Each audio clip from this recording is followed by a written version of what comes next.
Je pravda, že Boris dokáže okom otvoriť pivo?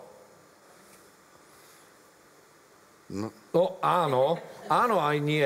My vieme, že k tomu sa viaže jedna zaujímavá príhoda, Boris. No, to bola príhoda z vojny. No mám rád, to bolo v Leviciach, kde sme boli na takom prijímači mesiac.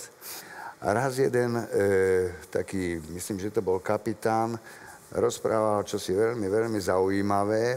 Strašne sa chvastal, liezlo mi to na nervy. A ja som si vtedy kúpil, tu som si dovolil doniesť takú klasickú, vtedy malinovku. Taká žltá bola vtedy. Žltá, červená? A niekedy aj červená bola. Bola presvitná, ale a ako on rozprával, tak ja som sa tak postavil priamo oči nemu, musím si dať do okuliare. So zájmom som počúval a začal som tú malinovku takto otvárať. Asi takto.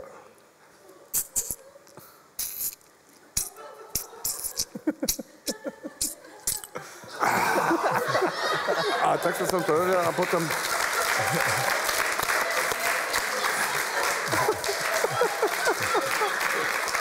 Potom som ju tak pil a počúval som ďalej a ten stratil niť, ten kapitán. Ten bol úplne hotový a povedal, vy ste druhý absolvent, vy ste to jak urobili, to pivo. A hovorím, ja som to otvoril, teraz si pivo. Teda malinovku. A jak ste to otvorili? Veď okom. To sa dá? No, dá sa to, samozrejme, nejde to na prvý raz, lebo to treba trénovať, treba veľmi silný toto zovretie nadočnicového oblúka, viete? Pitekantropus. To fakt? Fakt. No, to som ešte nevidel. Fakt som to ešte nevidel. Tým sme sa rozišli, ja som dopil tú malinovku, o 2 dny ma zastavil, mal obidve oči modré. Ľavé mal slabšie,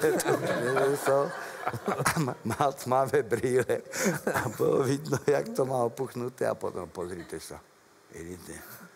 Ja som to skúšal, ale to nebude v tom, jak ste hovorili, nadoblučný ten. To bude v tom niečo iné. A hovorím, no tak je v tom trik. Však trik? A jaký trik? Hovorím, no to viete, to musíte si otvoriť tú fľašu a potom sa tvárte a ústami robíte ten unikajúci vzduch, tak a... Nej, Ježišmária, to sa tak robí, vidíte, ja som to skúšal, ja som vám veril. Počúvajte ma, viete, čo vám poviem do života? Že keď vojak odziga vojaka, tak to je humor. Ale keď vojak odziga dôstojníka, je to vysoko nedôstojné.